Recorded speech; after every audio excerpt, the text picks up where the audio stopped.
Did you ever meet someone who's been through hell, yet still walks like they carry the stars within them? That's Keanu Reeves.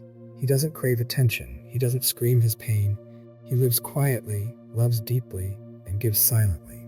In a world full of noise, Keanu is a whisper. And that whisper has changed lives.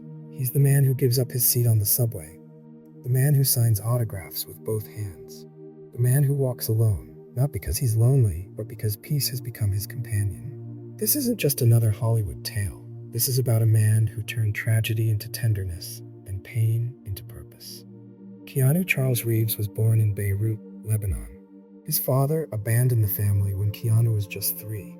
His mother, a costume designer, moved them from city to city, from Beirut to Sydney to New York, finally settling in Toronto. It was never easy.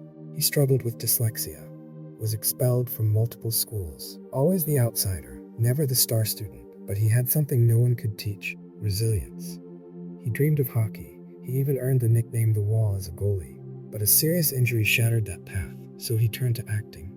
His first roles were humble, commercials, low-budget films, but his eyes held something real. And soon, the world noticed. Then came The Rise, Bill and Ted, Speed, The Matrix. Keanu became a global name, an icon. But not once did fame change him. While other stars chased the biggest houses, Keanu quietly donated millions. He funded children's hospitals without attaching his name. He gifted Harley-Davidsons to his stunt crew. He once bought lunch for an entire movie set crew, just because. He didn't do it for praise. He did it because it felt right. One time, a fan waited outside a hotel for his autograph. Keanu saw him from the window, went down, and spent nearly 20 minutes talking with him. Why? Because to Keanu, being human means seeing others, not just being seen. Just when life seemed generous, tragedy struck again. In 1993, his best friend River Phoenix died in his arms. In 1999, his daughter with Jennifer Syme was stillborn. Just 18 months later, Jennifer died in a tragic car accident. In the face of unbearable grief, he didn't fall apart in front of cameras. He disappeared from the spotlight. He grieved, silently.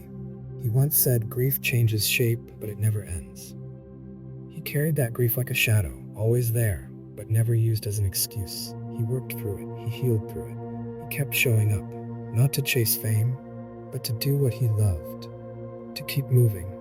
Keanu never married. He doesn't flaunt relationships. He doesn't live online. He reads books, he rides motorcycles, he takes walks, he thinks deeply. And when asked about money, he said, "Money is the last thing I think about. I could live on what I've already made for the next few centuries." That's not humility. That's detachment from the illusion of more. He reminds us that you don't need to be loud to be strong. You don't need to post to be real, and you don't need to pretend to be okay to keep going.